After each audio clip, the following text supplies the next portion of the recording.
Hello everybody! First, I need to explain what I meant by the title, and what my knowledge is on the Final Fantasy franchise as a whole. It's quite vast, as you'll soon find out. There's that one with Tifa and her breasts. Not really in the mood right now. But if you were, then maybe... Oh, there's that one with the funny laugh. And then there's one that got a sequel. A threequel.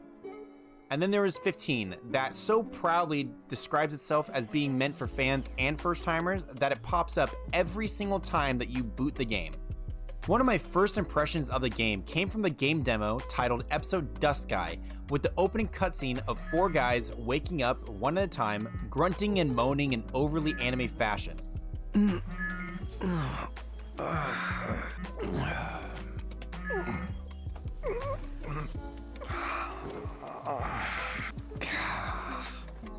Morning there, buddy.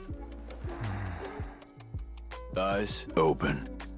Each having different expressions and side comments for one another, and setting up the main plot for the game demo. If only somebody hadn't wrecked the car.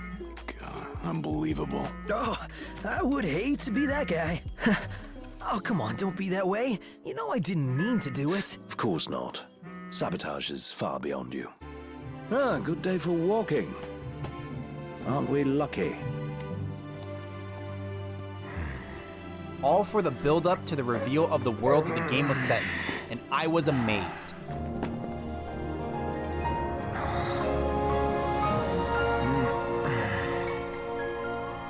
Though I wasn't able to play this game demo, just seeing what it had made me even more excited for the main release. The idea of exploring a vast open world with a boy band, I mean Noctis and his royal protectors, going on adventures and sharing hardships while constantly teasing each other and talking about the world around them seemed too good to be true. So when the game was released in 2016, I picked it up soon after its release date. And to put it simply as possible, I loved it. I played it all in about 3 sessions, completing it in about 8 to 10 hours. I did less than 5 side quests and just went through the story that I didn't really understand, but that didn't matter because I loved the main group of people so much and I just wanted to see them succeed. I considered it one of the best gaming experiences I had ever had, and up until a few months ago, that's how I looked upon it. Then I decided it was time to experience the game all over again and make a video about how great it is and that it didn't deserve the negativity around it. But I can say, after playing it, this video isn't going to be that simple. Now, I should say, this video should have been out way earlier, but I had a major hiccup.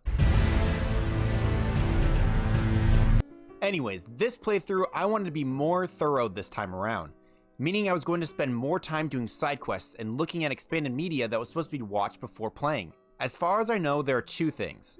One is a pretty standard looking anime that is about the 4 main characters of the game, which didn't excite me, but the thing that did stick out to me was the Kingsglaive movie.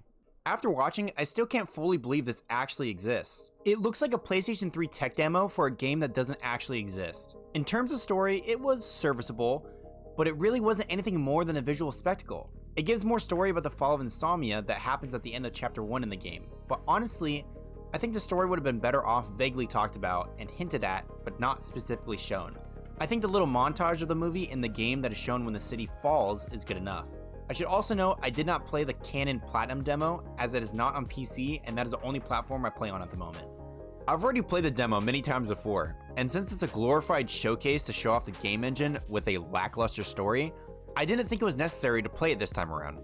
With the extra media out of the way, let's talk about its DLCs. The game highly recommends a player to play the DLCs after you've already completed the main storyline. Since I already did that the first time around, I decided to play through them right around the time they popped up in the main story. Side note, I did not play the Arden DLC for this playthrough. I played through it before and it was enjoyable, but I did not care to do it again. I honestly think it's better to play them as they come up because you can earn weapons and clothing that you can use while playing through the main story. An exception would be Episode Ignis, because they basically flash the ending of the game in your face like a spoiler flashbang that is unavoidable. There's also another interesting thing about Episode Ignis that I will talk about later. To keep this scripted video shorter, I will not be summarizing the whole story, so if you're afraid of spoilers, this is your warning. For those that do not know the story but don't care about spoilers, I believe the topics talked about are broad enough that prior knowledge isn't needed. This video is mostly a summary of my experience playing through a second time, now being more older and generally more cynical. Thought I'd let you know I streamed my entire playthrough on Twitch. I'm live every Sunday, Monday, and Wednesday. Thank you. With that out of the way, let's get on with the thing that I absolutely love with this game. Something that still stuck out on the second playthrough is a feeling of companionship and adventure. The 4 BTS members... Oh. What? What? Max already made that joke in his video? Fine. The 4 definitely not K-pop looking main cast are amazing and charming in their own ways. The game, sometimes very try-hard, goes out of its way to show the guys reacting and talking about almost everything. Places they see, food they want, whether they are tired or scared in a cave, complimenting each other on their combat skills, cracking jokes about each other, watching each other's back in combat. It's really amazing, and you can tell whoever was in charge of this had a clear vision for it. Now this can lead them into talking over each other quite often. That makes you really think they lack any kind of social maturity outside of their friend group. What the hell? I can't get a hold of her. It stopped raining. She call you? Guess Rama finally got sick of showers. Messages.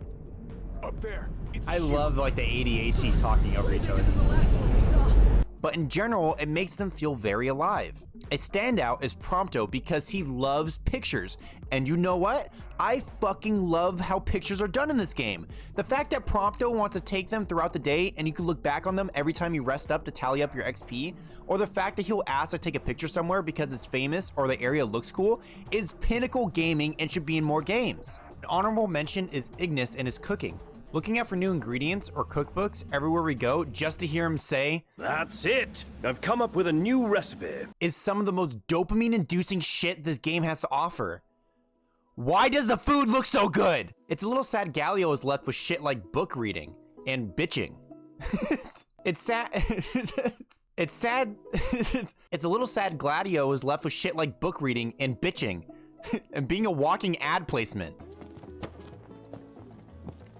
Something dawned on me when I was on my own. Any food you make tastes better when you use good ingredients, right? Then, if you take something already delicious like cup noodles and add in the finest, freshest ingredients, what do you get? The ultimate flavor experience. It would have been nice to be able to find him new books or something so he had his own interactable hobby too. I cannot stress how well all 4 of the world dudes work together, and having them develop throughout the story is very enjoyable to watch and take part in. All the hardships they go through, either separately or together, makes their relationship seem organic and believable. Most of these hardships are shown through pre-rendered cutscenes that look breathtaking even 6 years later. I honestly still believe the Luna Freya scene with Noctis is generally one of the most beautiful things I've seen in gaming. A part of it is thanks to the aesthetic of the world. The black and gray clothing being a strange, near-future royal look is honestly what made me interested in the game to begin with. This fantasy grounded in reality look is great, but sometimes can have issues, where sometimes you'll get beautiful areas like this, but then you'll also get places that look like this. But even the most bland looking places can be brought to life with insanely colorful and over the top combat. The combat in this game is a definition of hit or miss. It by design is very simple. Most of the time you're pushing one button to either hit the guy or shoot the guy. I believe this is the case because of just how much of a spectacle it is to watch. The animations are next level beautiful and varied. There are so many different, equally amazing animations and effects that make the game look like a playable anime. Warp Strike was a standout for not only being insanely overpowered, but was still satisfying to use even at the end of the game. Unfortunately, as the game goes on, the combat would flip, usually from being really easy to getting one shot every time when you get hit by something. Boss fights were a real issue with this. Most were just meat walls to hit, and some were meat walls with literal one-hit shotguns. It was bad. And it felt especially bad after playing 90 plus hours of... Now, before we continue, it's time to make a pit stop with the technical side of things. Playing this game felt like a chore at times. Whether it was the random frame drops or increasingly common crashes... Alright, I think I can just skip this. I hope this doesn't skip all of it. Shouldn't. Uh-oh, the game didn't like it. If the game crashed right here, I'm just over it. I'm just done. It did. The game crashed because of that. Oh my god, the game crashed because I skipped it. Oh my god. Granted, I was streaming the game while playing through it, and this may have had a part with it. It was still very frustrating to deal with. In the same line of immersion breaking things, the interactions with the King crew are amazing, but sometimes their AI looks like it's about to freak out because it has no idea what to do. They wander around aimlessly, or when just simply running to a new area, they somehow manage to not be able to keep pace with you. Also, a nitpick, but they would never follow you through the loading cracks. And these loading cracks are times when the game would make you go through a small space so the area in front of you can load without taking you to an actual loading screen. It doesn't really matter, but going through alone just to turn back around and they pop out of nowhere would always bother me. Since we are talking about overall negatives, it's time to bring up the side quest. There isn't a single great side quest in this game. They were all either very bland fetch quests or go here and kill this certain thing. And you were lucky if you had unique dialogue from the main crew. The best side quest in this game is one where you have to slay a behemoth that is causing trouble for a local chocobo farm. But the reason why it was so good was because it was the main quest for episode Dust Sky. The side quests were given no love in this game, and it makes leveling an absolute bore. The best part of them was when Prompto would ask to take pictures while driving to and from side quests. I think the music has been well crafted to go hand in hand with the story the game is trying to tell. The title track Summonus Instrumental I think perfectly sets up what kind of story the game has to offer. And I can say that very few title screens can get an emotional response, but Final Fantasy XV is easily one of them. But not only that, there are many tracks that are just so well done. The opening scene of the crew running out of gas and having to push the car while a cover of Stand By Me plays still gives me chills. And the use of the harmonica in the soundtrack is just mwah. But there is one track that I cannot stand. That being the song that plays whenever you ride a chocobo. It is not nearly long enough to be the dedicated song every single time you want to ride a chocobo. It is so grating to hear that my palms start clamming up with unfiltered rage! Anyways, enough of that. It's time to talk about story. I feel like now would be a good time to give my opinion on the fact that Final Fantasy XV's story is stretched out to different forms of media. Honestly, it doesn't bother me. My first time through, I was still able to enjoy the game without any other media. And now, on my second playthrough, I enjoyed seeing a property I like in different media forms. Though, a great counterpoint to this is the character Ravis. In the original game, he is an empty shell of a character, being only two things: Lunafreya's brother, and he hates Noctis for no reason besides the fact that they are on opposing sides. But after watching Kingslave and playing episode Ignis, you find out that as a child he was abandoned during an attack, and he saw Noctis' father, the late king, abandon him, which made him grow to hate the king, and he ended up joining the Empire. Even though his sister was getting married to Noctis, it's not the best, but it's something. And in episode Ignis, he is one of the only people of the Empire that actually notices that Arden is using them. And he actually ends up helping out Noctis and pals for the common goal of trying to save Lunafreya. Again, all this is very basic, but compared to him having absolutely none of this in the base game is just sad. Now jumping into more story points in a very clean and well thought out transition, Noctis and Lunafreya's relationship is a very conflicting topic for me. I think the bittersweetness of the relationship is actually good and tugs on my heartstrings. Like during the main game, they don't share an actual conversation together until Lunafreya is saying her final goodbye to her future husband. Up until that point, they only shared short messages in a book they would send to each other throughout the game. And there would be occasional flashbacks to when they were together as kids. An important thing to note is that Lunafreya is an oracle, or the oracle. I don't really know if there are others, but it's not really important. To put it very simply, her job is insanely important. So important that her own personal life and feelings are trumped by it, and she knows this, which is why she only ever wished to just have these fleeting moments with Noctis, because she was aware that due to how important she was to the world, that she wasn't going to ever get anything more than that. Now, this does stumble a bit because the players themselves don't have a good connection to her outside of cutscenes. It would have been great to have some kind of playable section with her, so the player could have a tangible experience. They could have utilized that canon platinum demo and have young Lunafreya with Noctis while they both explore his dream. Instead, you get Carbuncle, a little white fox thing that just shows up in the main game to photobomb your pictures randomly. I'm not joking. This is probably where the Lunafreya DLC would have picked up the slack, but that got canned with the other Season 2 DLCs, besides Arden's, and that all got shoved into Bookland, trademark pending. A story point I do love though is within the DLC episode Ignis. It took a character that I liked into my favorite character of the game the first time through. It's relatively basic. They gave the insightful one of the group a glimpse into the future, and in order for him to protect his friend and king, Noctis, then it would require him to put on the Ring of the Lucii. which is a powerful ring that only the king can wear, and if someone else wears it, they either die or become scarred. In this case, it costs Ignis his vision. I will give props to the writers for actually wounding a main character like that. I didn't really see that coming, and especially when playing just the main story, you have no idea what happened to Ignis because Noctis was passed out while it happened. And a good portion afterwards, Ignis is unable to fight. He's only able to occasionally swing his dagger. It's a sad sight to see, and it really hits home what the group was willing to do to save Noctis. Since I mentioned one of the DLCs, I might as well mention the other two. Episode Gladio wasn't very good, but since it was pretty short, it was able to be over before I got pissed. Episode Prompto surprised me because I thought I wasn't going to like it the second time through, but its unique gameplay was nice, and the story is pretty much saying one's origins doesn't define who they are for about an hour, but it had one of the most enjoyable boss fights in the game, so it made up for it. A character that I am still let down by is the main villain of the game, Arden.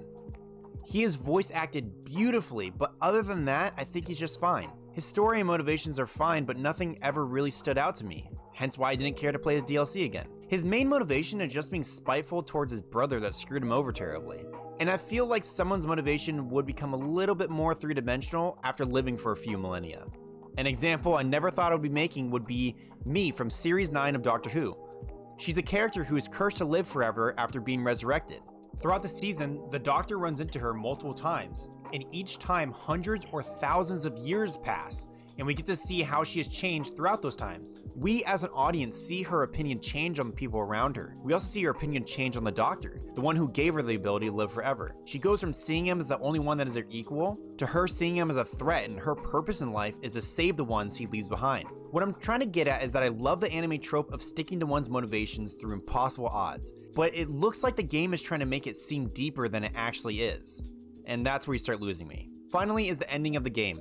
The build-up being the time skip and reintroducing the three main supporting characters seems a bit rushed in the final product, but I understand what they're going for. Hey guys, it's good to see you again. No time like the present to fulfill a prophecy. But much like my same complaint with Arden, it's been 10 years since the three of them have seen Noctis. We are even told that the three of them don't really talk anymore, but as soon as Noctis shows up, it's like those 10 years didn't even happen. Seems strange to do that big of a time skip if it ultimately doesn't mean anything. That being said, returning to the city where the journey started out, dripped out of our minds and facing large evil demons in the night is awesome. Or so I wished. I don't know exactly how much was changed with the Royal Edition of the game, but the ending of the game became a boss gauntlet of a total of 6. Count them, 6 bosses to get through to see the ending of the game. It's a lot and it's clunky. Nothing about it was satisfying or fun, and since I stopped doing side quests after Altissia because they ended up just being the same thing, I was underleveled for the 6 bosses. Anyways, the ending itself is good, with Noctis performing his final fantasy to save the world from Arden and his demons. Again, the game tugs on the heartstrings of what could have happened, with the scene after the credits being the day of Noctis and Lunafreya's wedding. And a nice touch is that the main title screen changes from a dark night with a woman sleeping, who turns out to be Luna, to a bright day with Noctis added to the picture sitting next to the sleeping Lunafreya. I love seeing changes like that happen in my games, and it's a welcome thing here too. In all honesty, I love the original main screen better, and once you beat the game, you can't go back to it. To sum up my experience, I hope this game was going to floor me just as much as it did the first time around. Unfortunately, it wasn't able to do that, and I was much aware of the flaws this time around. I do think that the story being told is an enjoyable one, and it's especially good because the 4 main cast of characters carry the story as they should. There are multiple characters that should have gotten more time to develop. Like, why the fuck is Gentian in my pictures randomly? And what does mid-age Cindy look like? She gets talked about so much after the time skip. For a first-timer to the Final Fantasy franchise, this game was able to open my eyes to the other games even if I'm not a fan of turn-based combat, because I'll be interested in what stories and characters I've been missing out on. I am grateful this game came out, and that I got to learn about this new world filled with characters I enjoy. And after doing the research for this video, I am glad to see that I am not alone in enjoying this game.